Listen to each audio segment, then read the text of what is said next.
Bismillahirrahmanirrahim. Assalamualaikum warahmatullahi wabarakatuh. Perkenalkan, kami dari Desa Tarumajaya yang fokus terhadap desa wisata.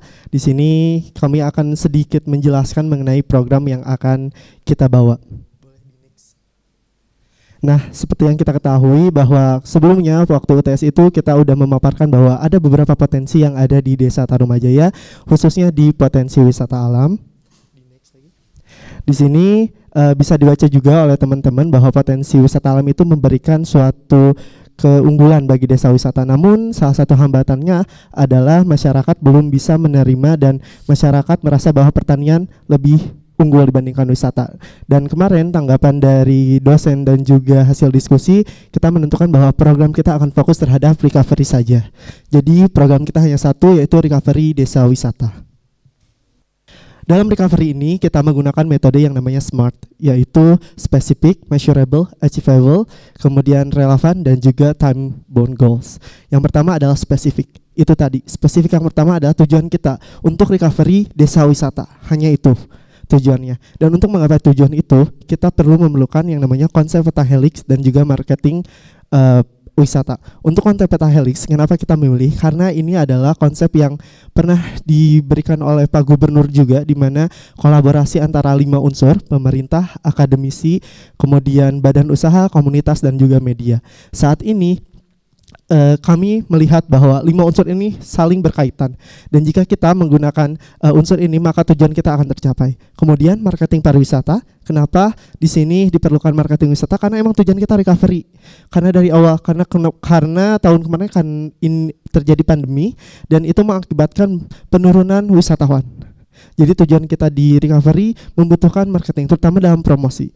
Kita promosi akan fokus terhadap media sosial, dan untuk produk kita sudah ada tempat wisatanya, tempatnya sudah ada. Apalagi Desa Tarumajaya ini memiliki potensi wisata yang dekat dengan jalan utama, sehingga itu menguntungkan bagi Desa Tarumajaya gitu.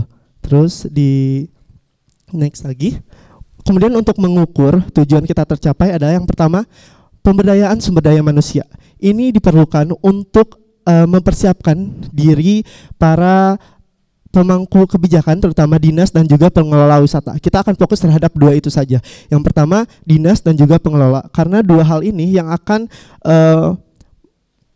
memiliki tugas lebih gitu untuk menjaga dan mempersiapkan desa wisata, terutama untuk recovery. Nah, untuk mewujudkan hal tersebut juga kolaborasi yang kedua diperlukan.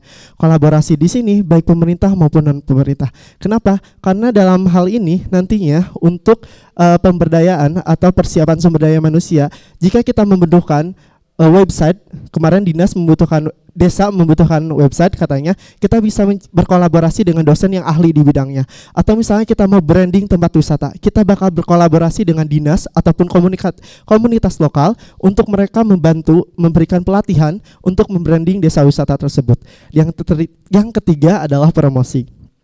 Nah, dalam promosi ini kemarin hasil dari diskusi dengan dosen bahwa kita harus fokus terhadap 2 hal, internal maupun eksternal. Di internal kita harus mempromosikan kepada masyarakatnya. Kenapa? Karena ini menjadi masalah utama. Masyarakat menganggap bahwa wisata masih belum bisa menjadi sesuatu hal yang lebih dibandingkan pertanian. Dan yang kedua, ke eksternal. Untuk menggapai tujuan recovery itu kita harus mendatangkan para wisatawan. Maka promosi eksternal juga diperlukan. Dan untuk menggapai itu tadi yang saya katakan bahwa 2 hal ini, pemerintah dan non pemerintah.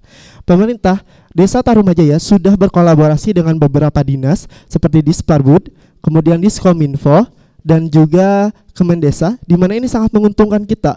Ketika kita membutuhkan sesuatu hal atau terutama dalam branding dan juga promosi, ini sangat bisa membantu Desa Tarumajaya untuk bisa merecovery sedemikian rupa. Dan non pemerintahnya, kemarin hasil diskusi, kita harus mencari komunitas-komunitas lokal yang bisa mensupport recovery yang terjadi di Desa Tarumajaya. Sebagai contoh, kita bisa mengumpulkan perkumpulan guru IPA misalnya untuk melakukan study tour di Desa Tarumajaya. Karena Desa Tarumajaya sangat luas dengan wisata alam yang ada, dan itu sangat menguntungkan bagi kita, terutama untuk mendatangkan para wisatawan. Karena itu tujuan utama dari kita. Kemudian selanjutnya relevan. Kenapa kita pengen recovery? Karena sejalan dengan visi misi yang ada di Desa Tarumajaya, terutama dalam pemberdayaan sumber daya manusia dan juga wisata yang relevan dengan lingkungan juga. Desa Tarumajaya sudah melakukan salah satunya yaitu Perkades nomor 2 tahun 2022 di mana masyarakat harus menanam pohon alpukat untuk mendukung pelestarian lingkungan yang ada di Desa Tarumajaya, karena sering terjadi banjir dan longsor juga, sehingga itu membantu. Bukan hanya itu saja, dengan adanya tanaman alpukat ini bisa memberikan peluang juga bagaimana kita membuat wisata berbasis tanaman gitu. Misalnya yang di Lembang suka ada pohon stroberi yang banyak, bisa jadi nanti di Tarumajaya akan banyak pohon alpukat. Ketika pohon alpukat itu panen, itu bisa mendatangkan para wisatawan juga gitu. Jadi bukan hanya wisata saja, tapi UMKM juga bisa terbantu dengan adanya alpukat ini. Dan literasi juga kami sangat membutuhkan mengenai jenis alpukat apa sih yang dibutuhkan dan bisa sejalan dengan tanah yang ada di Desa Tarumajaya. Dan yang terakhir adalah Tami Goals-nya. Di sini ada 4, mohon maaf. Di mana bulan pertama kita fokus terhadap persiapan.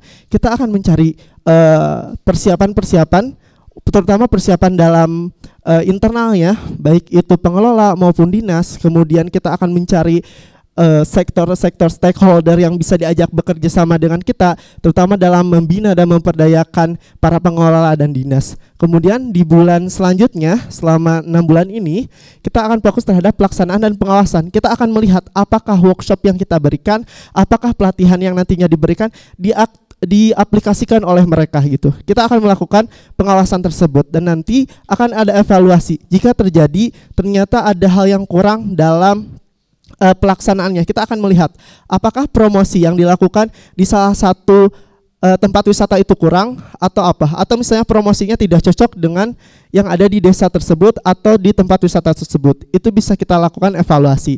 Dan yang terakhir adalah perencanaan kembali. Nah, di sini kita akan hasil dari evaluasi tersebut kita lihat. Kalau misalnya signifikan naiknya, maka kita akan melebihkan kembali. Tapi kalau misalnya kurang, kita akan ubah. Apakah ternyata promosi yang kita gaungkan itu kurang memberikan dampak bagi recovery yang ada di Desa Tarumajaya. Mungkin cukup sekian dari program kami, program recovery Desa Tarumajaya. Terima kasih. Wassalamualaikum warahmatullahi wabarakatuh. Baik. Begitu cepat lancar ya. Ini salah satu bukti bahwa apa yang kalian sampaikan yang sudah dikuasai sedemikian rupa, bukan saja oleh pembicaranya yang mewakili kalian, tetapi mudah-mudahan ini semua kelompok ini ada berapa orang? Ujang Dude? 18. Semua hadir? Oh baik ya. Oh gitu. Tur ya, tur ke sana. Karena umroh nggak bisa dipindahin ke Tarumajaya ya. Baik. Mangga silakan UMKM. Tes.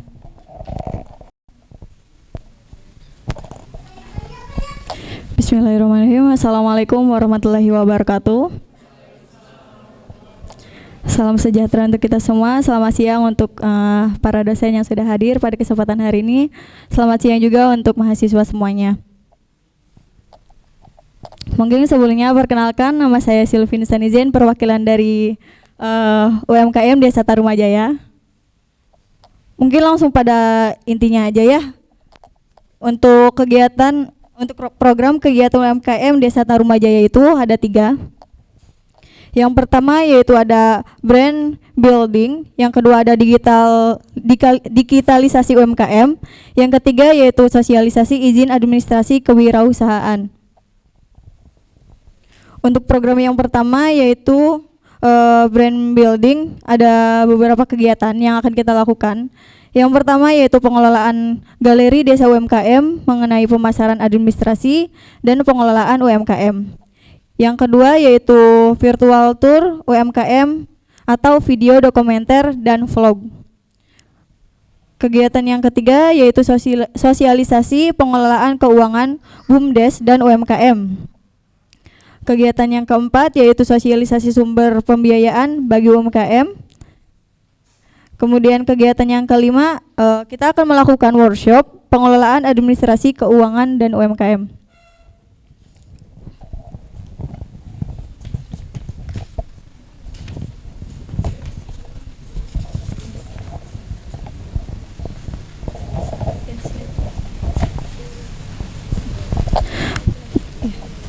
Kemudian yang terakhir ada sosialisasi bermitra bisnis untuk pengembangan UMKM. Masih ada? Belum. Kemudian selanjutnya kita juga akan melakukan workshop pelatihan branding dan promosi produk UMKM. Kemudian ada sosialisasi peningkatan kualitas UMKM melalui packaging dan marketing. Kemudian program yang kedua yaitu digitalisasi UMKM Tarumajaya. Untuk kegiatannya sendiri kita akan melakukan workshop pengelolaan website dan medsos digital. Yang kedua ada sosialisasi digital marketing. Yang ketiga yaitu membuat workshop peningkatan SDM dan publikasi UMKM.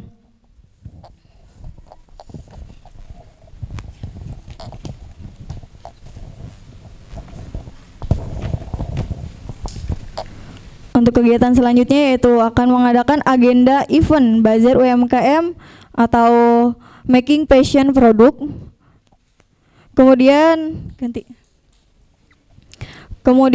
untuk program yang terakhir yaitu sosialisasi izin administrasi kewirausahaan, ada 3 kegiatan yang akan kita lakukan. Yang pertama yaitu sosialisasi pelatihan pentingnya label halal, label lengkap, dan juga NIB. Untuk program yang kedua yaitu sosialisasi izin administrasi produk dan label halal. Yang terakhir yaitu workshop event bazar UMKM. Mungkin itu saja pemaparan rencana program UMKM dari saya. Sekian, terima kasih. Terima kasih. Siapa namanya tadi? Silvi, semester berapa? semester 3, Dari Prodi Prodi Ilmu Komunikasi. Humas atau jurnalistik? Jurnal. Oh, jurnal ya. Baik. Berarti tadi ada 3 poin utama ya yang disampaikan. Iya, Pak. Yang pertama tentang brand building, Iya. yang kedua tentang digitalisasi UMKM, Iya. yang ketiga sosialisasi izin administrasi kewirausahaan. Iya. Ini nanti yang terkait dengan legal ya. Jadi ada digitalisasi, ada brand, ada juga legalitas. Oke. Silakan untuk literasi.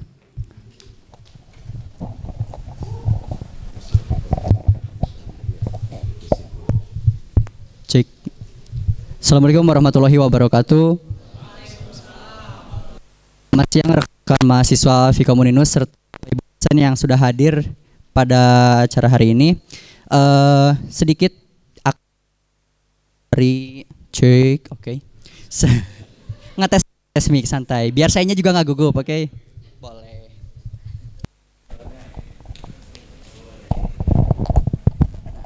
Oke, lebih jelas ya, lebih merdu. Oke.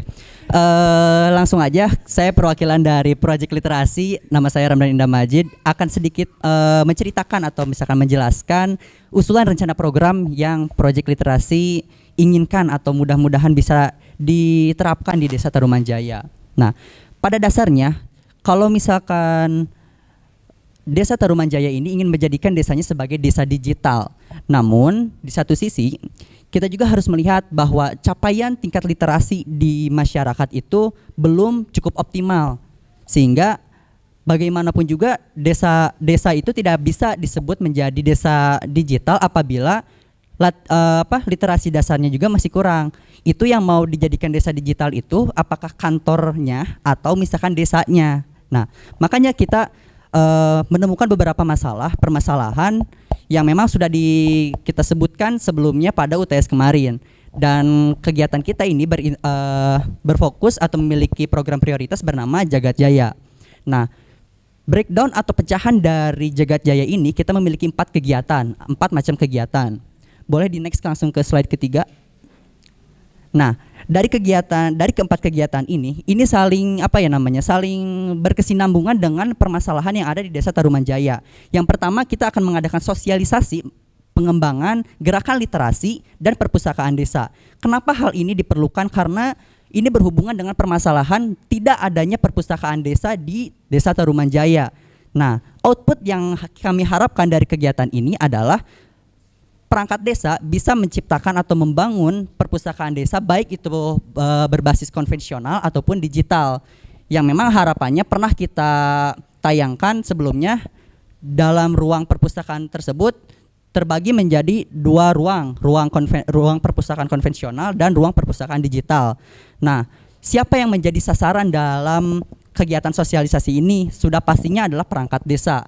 Nah, di satu sisi kita juga ingin dari target tersebut bisa mengembangkan gerakan literasi di berbagai bidang. Contoh kalau misalkan di tingkat pendidikan, karena rata-rata di sana adalah anak SD atau sekolah dasar, kita pingin gerakan literasi dasar di sekolah juga maju, tidak hanya berdasarkan kepada peraturan perundang-undangan yang hanya membaca 15 menit gitu kan. Nah, bentuk dari kegiatan tersebut adalah kita melakukan sosialisasi dengan bermitra kepada Dispusipda atau misalkan Bunda Literasi. Nah, selanjutnya ada kegiatan yang namanya cermat. Sebenarnya itu tuh ada kata depannya yaitu belajar cermat. Belajar cermat itu apa? Belajar cermat itu, cermatnya itu adalah singkatan ceria bersama teman gitu ya. Nah, bukan hanya ceria tetapi kita juga bercerita. Jadi belajar dengan ceria, belajar dengan bercerita itu bersama teman-teman. Bagaimana bentuk kegiatannya? Karena rata-rata karena sasarannya itu adalah pelajar anak SD. Kenapa kita ngambil anak SD? Karena memang di sana tidak ada SMA. MTS pun hanya 1 dan ada 9 atau 8 SD, 8 ya, 8 SD, sehingga kita juga menyesuaikan dengan pola pendidikan atau pola pembelajaran anak SD. Kan rata-rata kalau misalkan anak SD itu kelas 1, kelas 2, mereka ada yang sudah bisa membaca, tapi mereka belum bisa memahami sebuah paragraf misalkan. Mereka bisa, ada yang masih bisa, bahkan masih ada yang buta huruf. Nah, sehingga kita pengen mereka juga bisa memahami mengenai literasi dasar. Nah, output dari kegiatan belajar cermat ini, mereka si anak SD itu tuh bisa menjadi termotivasi lagi gitu. Termotivasi untuk mau belajar ke jenjang selanjutnya gitu. Kenapa misalkan kegiatan cermat ini tujuannya ke anak SD? Karena kembali lagi kepada permasalahannya. Permasalahannya itu adalah minimnya tingkat pendidikan yang lanjut. Jadi ada anak SD yang udah tamat SD tapi nggak mau lanjut ke jenjang pendidikan selanjutnya, udah gitu plong gitu kan, nggak mau gitu, maunya tehnya mau kerja misalkan bantuin orang tuanya atau ya tapi masa berkeluarga gitu ya pokoknya lanjut gitu, jadi nggak lanjut jenjang pendidikannya gitu. Nah, sehingga itu menjadi permasalahan di kita juga, sehingga dibuatlah kegiatan bernama belajar cermat dengan tujuannya adalah pelajar SD, outputnya mereka bisa termotivasi lagi. Mereka juga bisa memahami mengenai literasi dasar dan bentuk kegiatannya tentu kita datang ke sekolah, kita adakan kegiatan yang memang pembelajarannya kayak anak SD. Kalau misalkan pembelajaran ke anak SD kelas 1, kelas 2 yang misalkan dia belum bisa membaca atau mengenal huruf, kita bisa ajarkan. Contohnya kalau misalkan saya dulu di SD teman-teman, kan tahu poster yang ada tulisan A, B, C, D, E, F, G yang kayak gitu kan.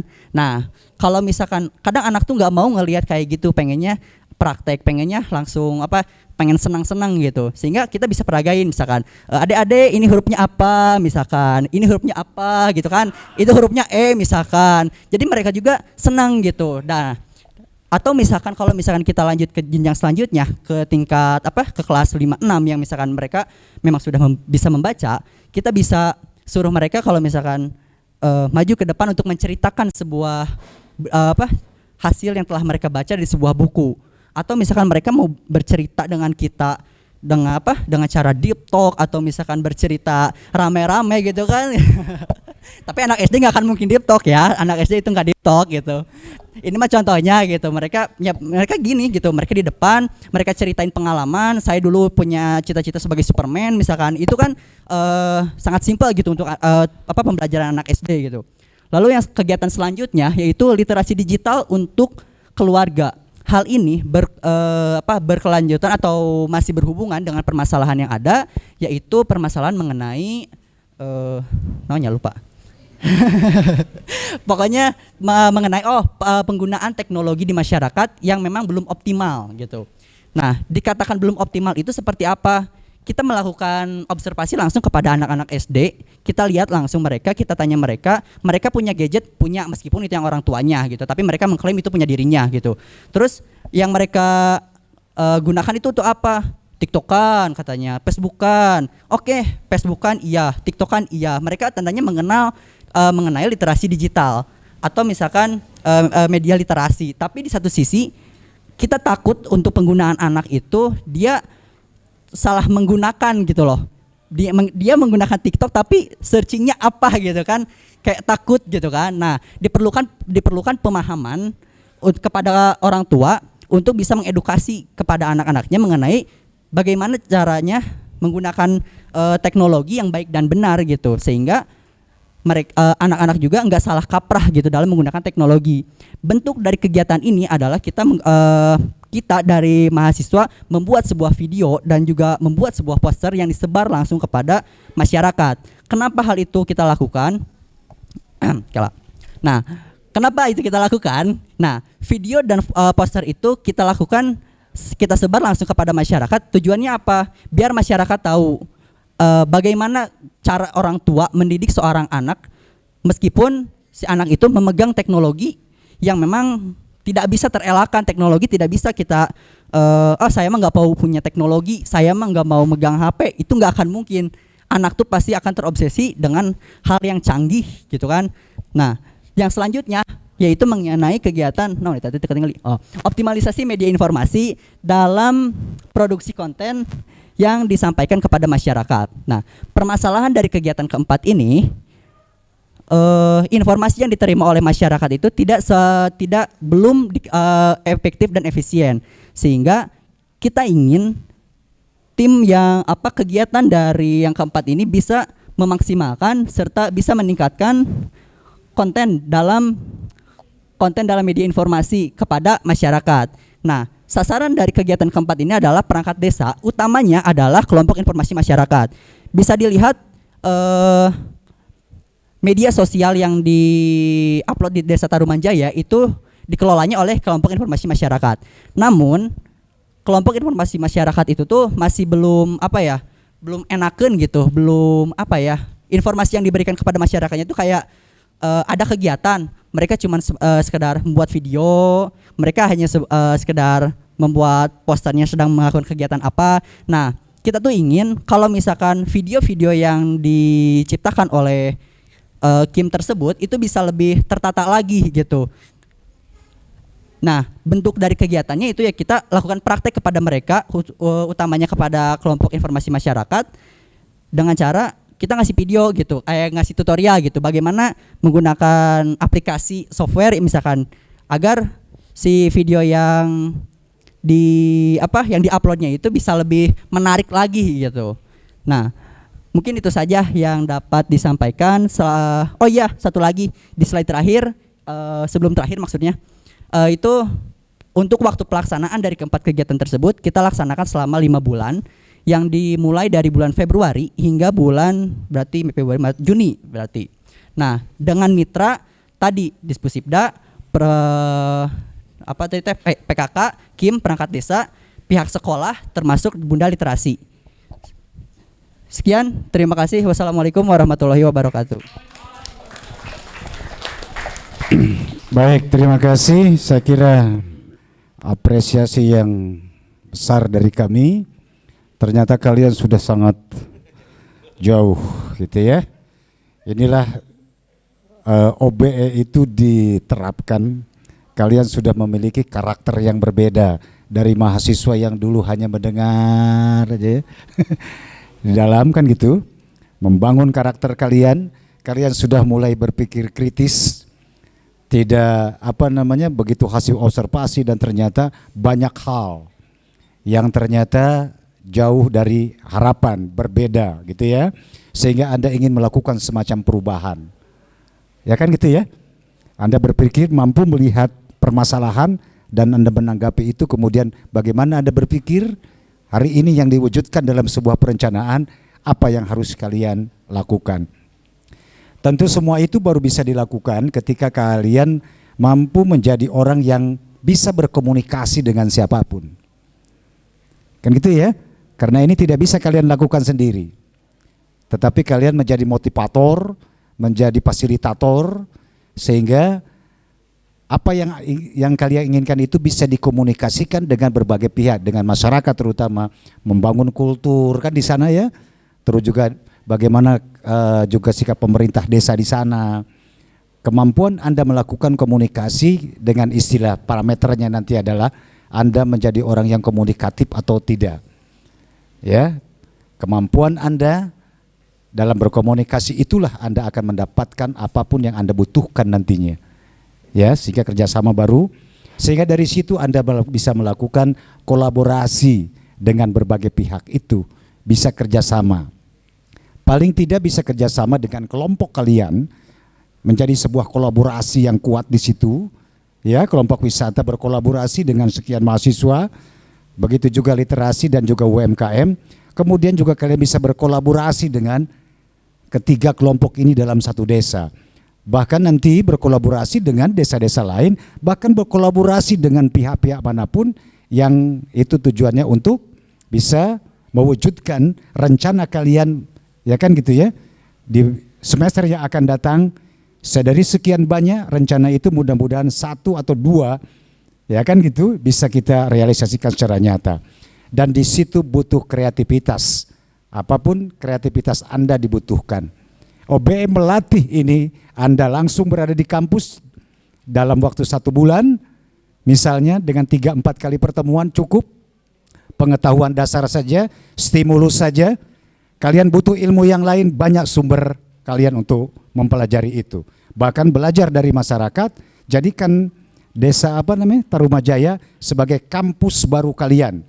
Tuhan telah menciptakan ayat-ayatnya di situ, pelajari itu semua. Ya kan gitu? Kemudian sehingga Anda menjadi, itulah yang saya sampaikan tadi adalah ukuran nanti sampai kalian bisa membuat sesuatu yang bermanfaat di sana. Walaupun sekarang ini baru pada taraf untuk merencanakan, tetapi bukan sekedar perencanaan yang begitu banyak tadi, tetapi nanti harus kalian realisasikan dengan timeline yang sudah ditetapkan. Tadi wisata dari Februari sampai Oktober itu ada 9 bulan. Tadi dari literasi kan gitu ya, ada 5 bulan. Persoalan itu UMKM 6 bulan aja ya, 1 semester. Dari sana 9, di sini 6, ya pantasnya 7 bulan lah ya, supaya lebih. Jadi pas bisa syukuran, kalau kandungan mah 7 bulan itu udah matang. Nah, oke. Saya kira itu saja pengantar, dan terima kasih pada teman-teman yang sudah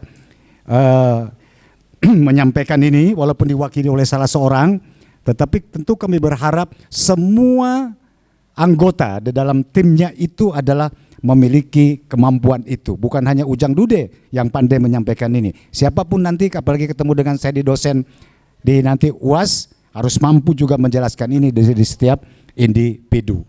Ya, secara kelompok sudah sangat bagus, tapi saya harapkan nanti juga secara individu juga perlihatkan kepada para dosen bahwa kalian juga memang layak untuk diberikan penilaian yang terbaik. Saya kira untuk menanggapi secara lebih ilmiah, terutama tadi nanti bagaimana metodologi wisata dan juga UMKM termasuk literasi, saya kira saya kasih dulu kepada suhu kami, ya, mohon berkenan Pak Yosal Iriantara, Pak Doktor untuk menyampaikan arahan dan bimbingannya. Langsung sana. Ya, Assalamualaikum warahmatullahi wabarakatuh. Saya emang ngulang yang kemarin aja, bahwa induk masalahnya itu adalah soal sirkulasi informasi di desa itu. Sirkulasi informasi itu diperlukan agar semua orang bisa berkembang, bisa menyadari lingkungannya, bisa menyadari dirinya, bisa menyadari potensinya, dan bisa memiliki kemampuan untuk mengubah keadaan. Dan posisi mahasiswa lebih banyak ke penghubung sumber daya sebetulnya, bukan pelaksana pekerjaannya. Anda menghubungkan, tadi ada yang dengan yang banyak, pokoknya dengan dinas-dinas lah, kecuali dengan dinas gangguan. Enggak. Dinas gangguan mah kalau padam listrik baru kita berhubungan dengan dinas gangguan, dan kalau enggak pernah namu juga ke dinas gangguan, cuman karena itu saya dulu ngajak Pak Tansah jadi kepala dinas gangguan, yang di kendaraan dinasnya ada Taraje. Kemudian yang kedua, semua kalau dikaitkan dengan posisi sirkulasi informasi itu literasi itu diabdikan, dimaksudkan untuk mendukung sirkulasi informasi di masyarakat itu. Perpustakaan ada itu bukan sekedar minat baca, tapi sirkulasi informasinya. Kayak kita bikin jalan tol, bukan sekedar mempercepat, tapi yang terpenting percepatan kesejahteraan masyarakatnya. Itu aja. Kalau UMKM apa yang dukung wisata sama literasi? Karena sekarang kan ini kesannya masih kotak-kotak. Saya kemarin sama Ude bilang, orang datang ke Bandung kayaknya pengen makan aja. Dari Jakarta jauh-jauh, keluar duit, macet-macetan, keluar di Pasteur, cuma pengen tukang sorabi yang depan Jogja Pasteur itu. Yang tukang sorabi naso pisan, Pak kalau kesini lagi nggak WA, ngeras Bapak datang udah siap. Datang ke situ udah siap pesanan, can gak dibaca apa WA na ari maneh tuh. Saking larisnya si AA eta teh. Saya aneh kok orang datang karena makanannya. Bisa nggak di Tarumajaya digituin? Orang datang itu karena makanannya, bukan karena keindahan alamnya. Kayak orang ke Jogja makan gudeg, jika wajib gudeg nanti. Lamun nggak ke Jogja nggak makan gudeg, jika ke Makkah tuh ke Madinah. Jadi makanan wajibnya. Tarumajaya bisa nggak menciptakan itu UMKM-nya? Kita makan bikin konsepnya. Saya nyontoin juga kemarin Saung Nirwan yang kalau tahu Pak Nirwannya orangnya sangat sederhana, dengan mobil wungkul sangat mewah. Dia petani yang berpikiran maju, ngadain kursus masak asparagus karena tanaman dia asparagus. Dia ngontak majelis taklim, dia ngontak ibu-ibu dharma wanita untuk datang ke tempatnya kursus masak. Bahan untuk memasaknya beli dari kebun dia. Ketika pulang beli oleh-oleh asparagus karena pengen masak itu di rumah. Jadi satu orang 3 kali pembelian, bayar kursus, bayar bahan masakan, dan oleh-oleh dari tempat yang sama. Yang kayak gitu makan karena sirkulasi informasi. Dia niru dari mana? Niru dari Thailand. Peniruannya sukses. Jadi kita nggak terjebak dalam sekat-sekat itu lagi, gitu harapan saya mah. Gitu aja. Dan ini mah dipaksa soalnya. Kalau dipaksa mah ngomongnya seenaknya. Assalamualaikum warahmatullahi wabarakatuh. Ini hari 2 kali hari ini dipaksa. Pemaksaan yang bermanfaat kan gitu. Terima kasih Pak Yosal. Jadi intinya bagaimana kalian bisa mewujudkan itu, bahwa di Tarumajaya ada sirkulasi informasi yang terus menerus gitu ya. Namanya sirkulasi kan nggak berhenti, ya kan gitu ya. Dan Anda sebagai orang komunikasi, mau informasi tentang wisata, informasi tentang UMKM, atau informasi tentang ilmu dan pengetahuan kan gitu. Ini satu kesatuan yang bisa diwujudkan di sana. Sekali lagi hatur nuhun Pak Yosal yang telah memberikan arahan dan itu sangat luar biasa. Ibu Ketua Prodi, mangga bisa diwakili dulu. Bu Ratu dulu ya, dari Prodi ini komunikasi ya. Dipaksa lagi ya Pak. Ya.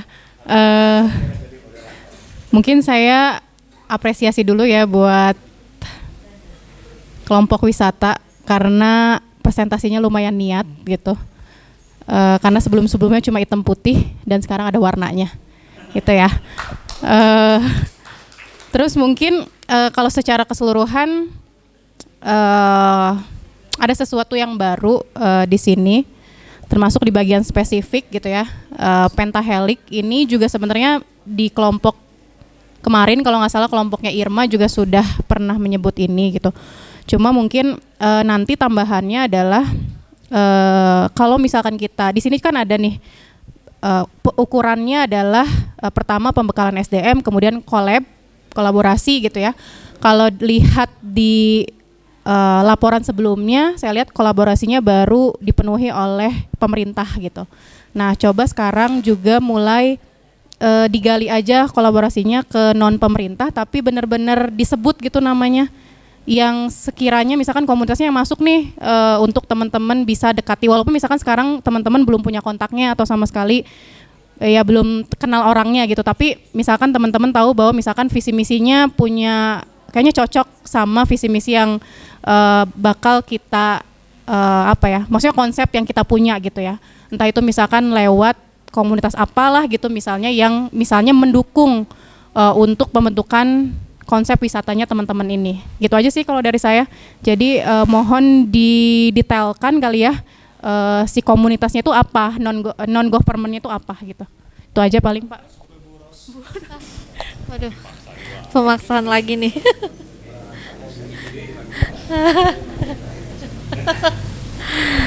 Baik, di sini mungkin ini ya, saya menanggapi untuk yang literasi. Tadi ini ada beberapa program, ada Jagat Jaya, kemudian ada yang belajar cermat itu, yang dimana kalau belajar cermat ini tadi berdasarkan presentasi itu siswa sekolah. Oke, tapi di sini saya belum melihat program teman-teman gitu ya yang berkaitan dengan perpustakaannya gitu. Kan di sini kan ada yang tadi ya gerakan literasi perpustakaan desa, tapi kan perpustakaan desanya kan belum ada gitu kan. Nah maksud saya ada nggak udah ada belum misalnya program yang memang pemberdayaan perpustakaan yang ada di situ, yang memang perpustakaannya itu sudah ada gitu, entah itu perpustakaan sekolahnya atau di situ mungkin ada TBM misalnya. Nah menurut saya juga perlu adanya program yang memang pemberdayaan atau agar eksistensi dari perpustakaan atau TBM itu ada gitu. Belum ada kan? Izin menjawab Ibu. Untuk pengembangan perpustakaan yang ada di sekolah dasar, kita pakai yang belajar cermat. Jadi kegiatannya di perpustakaan sekolahnya. Yang belajar cermat. Ya, belajar cermat itu kita ngadain kegiatan di sekolah dasar. Tentunya kita pasti menggunakan fasilitas perpustakaan di sana untuk gerakan literasi. Oke, itu perpustakaan sekolahnya apa? SD, Bu. SD. Iya. Oke. Kenapa pemilihannya perpustakaan SD yang ada di situ? Di Tarumajaya kebetulan cuma ada pojok baca di kampung KB. Tidak ada taman baca, tidak ada perpustakaan desa juga. Jadi hanya ada perpustakaan yang ada di sekolah dasar. Itu pun tidak semuanya berkembang. Jadi hanya ada beberapa SD saja yang perpustakaannya memang aktif gitu. Sisanya terkendala karena tempat, terkendala karena pustakawannya gitu. Oke, iya, ya berarti maksud saya berarti di situ ada program gitu ya yang pemberdayaan untuk mungkin lebih ke, karena kan di sini kan literasinya kan tidak hanya masyarakat ya. Iya, Bu. Maksudnya di situ kan juga ada sekolah juga gitu. Alangkah lebih baiknya juga dilibatkan gitu di dalam pembentukan literasi di Desa Tarumajaya itu gitu. Nah, salah satunya mungkin kalau di sekolah kan bisa melalui perpustakaan gitu di dalam pembentukan literasi sekolahnya gitu, warga sekolahnya. Nah, mungkin di sini kalau yang tadi berdasarkan yang dipresentasikan itu kalau saya lihat kan mungkin kayak baru program kegiatan yang memang sifatnya ini ya lebih ke apa ya, pengenalan gitu. Nah, tetapi di sini di dalam apa ya, belum ada, mungkin saya belum melihat program yang memang pemberdayaan untuk pengelola perpustakaannya gitu, yang nantinya untuk keberlanjutan dari program yang akan teman-teman jalankan di situ gitu. Seperti tadi ya, kayak ada mau membuat kayak istilahnya mungkin kalau di perusahaan kayak storytelling gitu ya, mengajak anak-anak untuk storytelling. Nah, maksudnya kan berarti kan di situ ada perlu apa ya, melibatkan manajemen atau pengelola sumber daya manusia yang ada di situ gitu. gitu. Jadi mungkin itu yang tadi mungkin saya belum melihat gitu di program cermat ini gitu. Jadi itu mungkin bisa jadi tambahan nantinya gitu. Jadi agar keberlanjutan program-program yang teman-teman lakukan itu nantinya ada yang memang meneruskan gitu. Gitu ya. Jadi tidak hanya membuat inovasi program saja, tetapi bagaimana keberlanjutan program itu tetap bisa berjalan gitu. Tentunya kan dengan pengembangan sumber daya manusia yang ada di situ begitu. Begitu. Izin menambahkan Ibu, itu programnya memang sudah ada. Kita memang namanya Jagat Jaya, Perpustakaan Desa, Taman Baca Masyarakat, dan memang itu terkoneksi dengan perpustakaan di sekolah dasar. Hanya saja ini kita presentasi menjelaskan tentang dimensi program yang terdekat. Karena untuk punya Jagat Jaya ini kan jangka waktunya 4 tahun, dan ini mungkin langkah rasional untuk mencapai Jagat Jaya itu, termasuk untuk pengelolaan pustakawan, termasuk untuk pengelolaan perpustakaan di sekolah maupun di desa. Itu Ibu. Oh, oke, berarti udah ini ya, udah ada di Jagat Jaya itu. Iya Bu, sudah ada di situ. Oke, ya, ya gitu. Oke, saya rasa cukup untuk dari saya. Sebelum ke Bu Lina, suara halus lagi, saya yang suara kasar dulu lagi ya.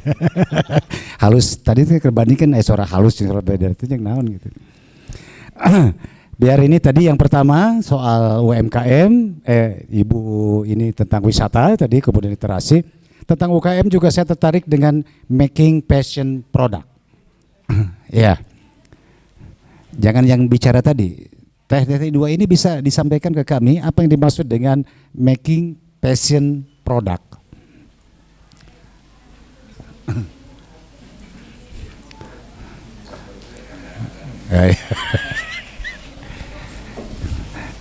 Itu dulu. Izin menjawab, yang making passion product itu kayak pameran Bapak, jadi bisa dilihat before after setelah ada workshop gitu. Kalau misalnya bazar itu kan melibatkan masyarakat. Nah kalau misalnya making passion product ini sasarannya pelaku UMKM dengan perangkat desa. Jadi setelah ada workshop dan lain sebagainya, kita bisa lihat before afternya di situ gitu. Jadi kayak sharing session pelaku UMKM. Oke, baik ya. Terus kalau di Tarumajaya, produk apa yang memang bisa ditampilkan di situ? Kalau misalnya yang udah lumayan tuh Ngalimed ya. Itu udah punya Ngalimed. Apa? Ngalimed itu produk apa? Itu tuh kayak makanan liliwetan gitu Pak, paket liwet. Ya, terus yang lebih terkenalnya tuh sambalnya. Jadi si sambalnya tuh kemasannya tuh udah pakai toples, udah bagus gitu. Dan terakhir kemarin dapat kabar tuh udah dapat label halal ya. Iya. Oke, kalau label halal itu bisa jadi acuan gitu. Iya. Jadi sambal itu dijamin tidak haram ya, sudah halal. Ini saya menyambung dari Pak Yosal tadi ya. Jadi ada ke Tarumajaya, ada produk tertentu khusus. Orang Jakarta datang ke Bandung cuma mau beli apa tadi kan gitu. Sorabi, ke sana ke petani di Bogor gini hanya karena ingin menikmati asparagus. Ya kan gitu, dengan olahannya. Nah dari Tarumajaya kalau itu nanti ingin menerapkan apa yang disampaikan oleh Pak Yosal ini, karena itu jadi salah satu unggulan yang ada di sana, itu apa yang harus dilakukan kira-kira di Tarumajaya ini?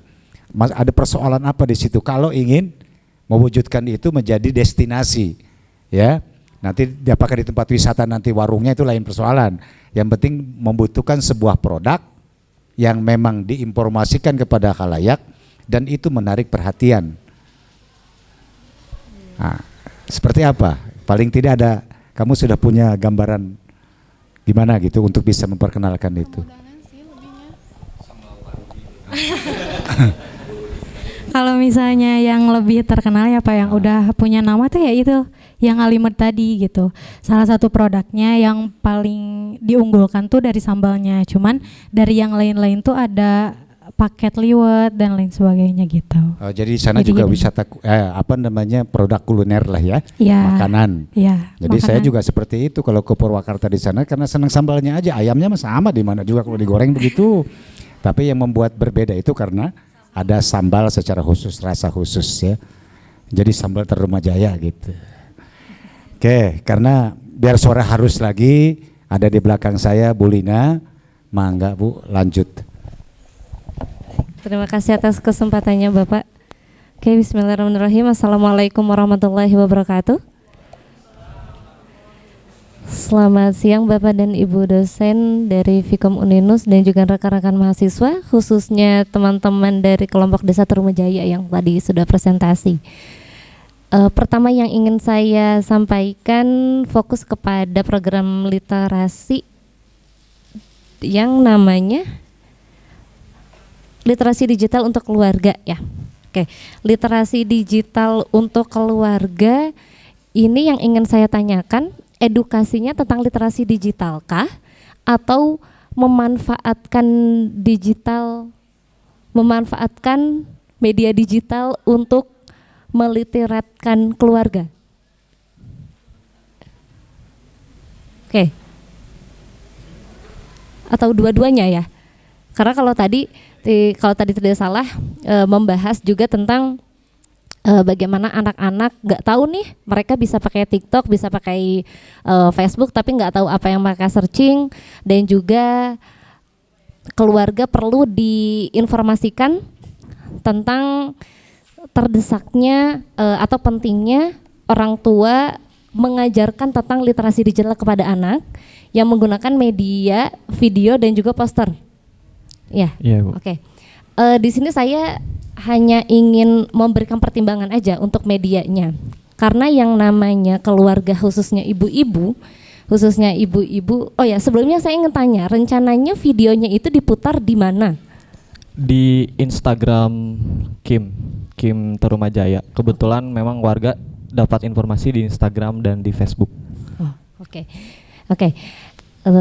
Berarti posternya juga sama? Kalau poster ini untuk jaga-jaga Ibu, barangkali ada warga yang memang tidak menggunakan telepon, itu bisa disebar ke masyarakat. Oke. Menurut saya itu memang media yang cukup unik dan bagus, dalam artian keluarga khususnya orang tua bisa mengakses itu kapan saja ya, tidak perlu dalam satu waktu tertentu. Tapi yang perlu diingat bahwa yang namanya masyarakat, yang namanya orang tua, ketika, mohon maaf mungkin bapak dan ibu di sini berbeda ya, tapi maksudnya karakter masyarakat pada umumnya, ketika memang kita ingin mengedukasi masyarakat tentang bagaimana menjadi orang tua yang bijak dalam bermedia digital, perlu ada pendekatan-pendekatan yang menurut saya lebih daripada sekedar hanya menayangkan video dan menyebarkan poster. Karena apa? Karena yang namanya masyarakat itu perlu kita bukakan dulu matanya nih. Oh, bahwa dengan anak-anak yang menggunakan media berlebihan, mereka tidak bijak dalam menggunakan gadget, itu dampaknya ada ABCDEFG gitu loh. Lalu setelah itu, setelah mata mereka terbuka nih, oh iya ya, dampak di luar sana tuh ada yang seperti itu, yang mungkin mereka nggak ngelihat di Desa Tarumajaya, tapi faktanya ada loh di luar sana gitu. Nah lalu setelah itu barulah masuk ke pendekatan-pendekatan tentang langkah yang bijak itu seperti apa, yang perlu dilakukan itu seperti apa, untuk kemudian mengedukasi, untuk kemudian orang tua bisa lebih bijak menjaga dan mengajarkan anaknya dalam bermedia digital. Nah, karena langkah-langkahnya itu cukup panjang dalam artian tidak cukup hanya sekedar video dan poster. Jadi mungkin bisa dilakukan juga pendekatan-pendekatan seperti menghadirkan seorang tokoh misalkan yang memang dia itu ahli di bidangnya. Karena ketika misalkan tidak menghadirkan seorang tokoh, apalagi yang berbicara itu adalah teman-teman mahasiswa yang jangankan mengajarkan seorang ibu untuk punya anak saja belum gitu kan ya. Nah, jadi perlu ada orang yang memang memberikan edukasi bukan hanya sebatas keilmuan tapi juga pengalaman gitu. Nah, masyarakat itu ketika memang ingin disadarkan tentang betapa pentingnya suatu hal, itu memang perlu ada pendekatan-pendekatan lebih, mengajak mereka diskusi, mendengarkan keluh kesah mereka gitu kan ya, memberi kesempatan mereka untuk oh iya tuh udah anak saya tuh ini susah kalau misalkan udah main TikTok boro-boro diminta lagi HP-nya gitu kan ya. Nah, itu perlu dilakukan pendekatan-pendekatan lebih. Meskipun mungkin memang pemanfaatan video dan juga membuat poster itu juga bisa menjadi langkah yang mudah, langkah yang singkat. Tapi ketika kita memang memiliki tujuan panjang dalam pemberdayaan masyarakat, kita perlu juga mempertimbangkan hal-hal yang berkaitan dengan memasuki karakter-karakter masyarakat itu. Nah, berkaitan dengan karakter masyarakat tadi ya, ketika kita ingin, saya ingin membahas sedikit yang pernah saya bahas kemarin di kelompok sebelumnya. Ingin diingatkan bahwa program OBE ini harapannya kan teman-teman itu tidak hanya sebatas ketika program ini selesai lalu kemudian desa tersebut ya udah gitu kan ya, tapi ada harapan-harapan lain di mana masyarakat kemudian bisa secara mandiri, masyarakat bisa secara sadar bahwa memang komponen UMKM, wisata dan literasi itu adalah hal-hal yang penting untuk mereka kembangkan, bukan hanya sekedar program yang dibawa oleh mahasiswa. Nah, maka tadi ketika khususnya bagian literasi tadi menyebutkan ada partner-partner yang bekerja sama, nah itu akan menjadi salah satu cara yang baik untuk memperpanjang jembatan menuju pemberdayaan masyarakat gitu. Jadi harapannya agar program ini tidak hanya terlaksana ketika ada mahasiswa Uninus saja gitu, tapi ada juga program-program ini bisa berlanjut ketika kita sudah selesai. Nah, salah satunya adalah dengan seperti misalkan ibu-ibu PKK, misalkan program literasi digital tadi ini yang tujuannya untuk keluarga di masyarakat, itu bisa mulai dari ibu PKK-nya dulu misalkan, lalu kemudian nanti harapannya ibu-ibu PKK yang bisa mengedukasi lebih lanjut kepada masyarakat yang lebih luas. Begitu mungkin dari saya. Sekian, wassalamualaikum warahmatullahi wabarakatuh. Terima kasih Ibu Lina. Ya, rupanya mudah-mudahan juga ya pada moal. Mereka itu kan nanti dalam menginformasikan, menghidupkan informasi itu lewat media ataupun lewat brosur apa kan tadi ya, wisata, UMKM, literasi juga butuh tampilan kan gitu. Ya, menampilkan apa di sana dalam bentuk foto, video, grafis, animasi. Itu juga nanti harus menarik kan gitu. Nah, untuk sedikit tips saja barangkali Pak Embun mohon berkenan memberikan tips buat mereka supaya tampilannya itu memang menarik perhatian. Mangga.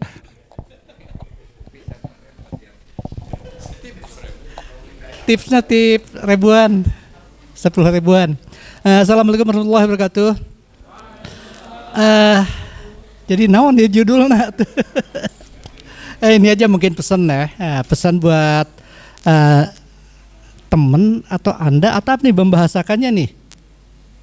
Sebenarnya teman-teman gitu ya. Oke lah, kita setarakan aja teman-teman. Hidup. Ya, terutama bagi Anda yang akan menggarap tentang daerah wisata. Kayaknya sangat kaya dengan visual nih. Tapi ada satu yang menarik sekarang, fenomena sekarang ya, bahwa foto wisata, kalau Anda kenal dengan travel photographer, itu kan yang paling populer di masyarakat itu sekarang. Ini ada pergeseran tampilan foto, bahwa foto travel photographer itu atau foto wisata itu tidak lagi menampilkan foto yang indah memukau saja, tapi harus sesuai dengan fakta. Karena banyak keluhan dari wisatawan, fotonya bagus tapi ketika datang gitu-gitu aja. Nah itu, oleh karena itu silakan membuat foto seindah mungkin, tapi dengan logika dan fakta kenyataan di lapangan. Salah satu tips saja mungkin untuk menjadikan bahwa itu fakta sebenarnya di sana, buat perbandingan keadaan alam dan bandingan yang sudah baku. Misalkan di sana tuh ada manusia, ya, sertakan manusia itu sebagai perbandingan. Nah, itu memberikan gambaran pada khalayak, ini loh kira-kira tampilannya alam dan manusia. Nah, sekarang tuh sangat banyak sekali kan, apalagi aplikasi di handphone yang gratis malah, itu membuat kita sangat pandai membuat foto yang sangat indah. Silakan itu pakai, tetapi jangan Anda terbawa oleh teknologi. Jangan tapi manfaatkan itu sebaik mungkin, tapi tetap saja harus pakai logika yang benar. Apalagi kita dari Vkom, kalau tidak salah itu harus berdasarkan fakta semuanya. Karena banyak sekali foto-foto yang beredar sekarang itu karena kecanggihan aplikasi. Misalkan di satu tempat yang Anda akan publikasikan nanti itu, dengan memakai aplikasi akan sangat indah sekali kalau ditampilkan juga matahari, misalkan. Tapi pada kenyataannya daerah itu tidak terpapar matahari. Berarti kan itu sudah menyalahi fakta kan, membuatnya mudah. Ada enggak daerah yang tidak mendapatkan matahari pagi atau matahari sore? Banyak sebetulnya. Nah, kira-kira bisa difahami enggak? Jangan Anda mengarang-arang suka-suka karena bagusnya gambar. Makanan juga saya pikir iya, nanti juga implikasinya ke sana kan, bahwa yang dijual itu sepat tapi dengan tampilan supaya lebih bagus tenggiri misalkan, itu juga nggak bagus juga. Nah betul ya, berikanlah fakta yang nyata dan buat seindah mungkin, sebagus mungkin. Gitu saja mungkin sementara, dan saya pikir tidak untuk kelompok ini saja ya kalau pesan itu buat semuanya. Hatur nuhun. Assalamualaikum warahmatullahi wabarakatuh. Baik, yang penting barangkali kalian boleh bercita-cita, berharap tampilannya itu semenarik mungkin, seindah mungkin, ya. Kalau makanan mengundang selera, ya pakai iklan Kodak aja, seindah warna aslinya. Kan gitu, tidak dibuat indah-indah berlebihan. Masih ada waktu sekitar 3 menit atau 4 menit. Pak Dekan barangkali mau menutup pernyataan untuk kelompok ini, mangga. Saya tidak menutup pernyataan. Assalamualaikum warahmatullahi wabarakatuh. Selintas tadi sebelum keluar lapangan upacara ini, saya dengar yang literasi itu ada desa digital, ya. Ada desa digital. Tapi sasaran Anda literasinya anak SD. Kenapa tidak masyarakat? Enggak, desa digital kan itu untuk literasi itu sasarannya anak SD kan? Ya.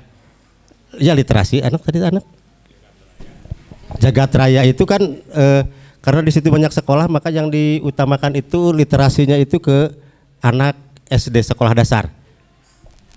Atau apa sih maksudnya? Lebih tepatnya Pak, kalau misalkan di Desa Tarumanjaya itu mereka lagi di desa itu cuman ada lembaga pendidikannya cuman ada SD, sehingga kita pakainya SD karena nggak ada SMA, bahkan SMP pun hanya MTS pun hanya satu, tapi tetap mereka dilibatkan dalam kegiatan kita.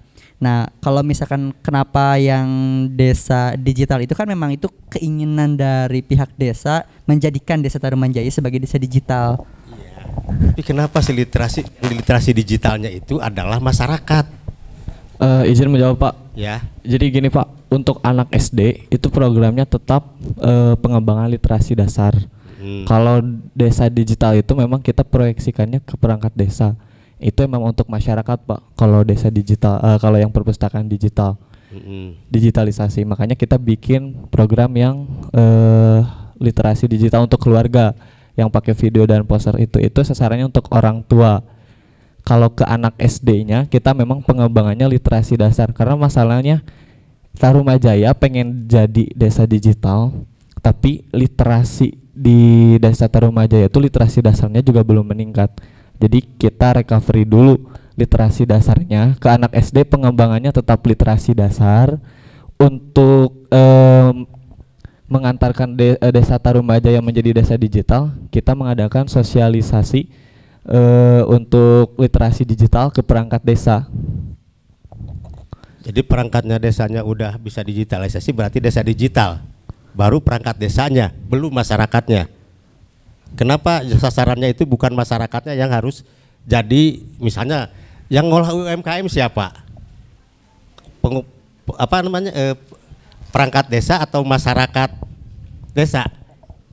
Masyarakat kan? Apa itu jadi sasaran juga? Karena dalam literasi ini kan ada literasi baca tulis, ada literasi numerikal, ada literasi sains, ada literasi digital, ada literasi finansial, ada literasi kebudayaan atau kewargaan. Nah, jadi yang digitalnya itu misalnya apakah hanya karena tidak ada, jangan jadi alasan tidak ada SMP atau SMA. Karena yang paling penting adalah masyarakatnya harus mengerti tentang digitalisasi, tentang literasi digitalnya. Itu ya, tapi bagaimana caranya tadi dengan sosialisasi gitu kan. Kalau anak SD memang kan pertama tugas guru SD lah baca tulis ngitung mah.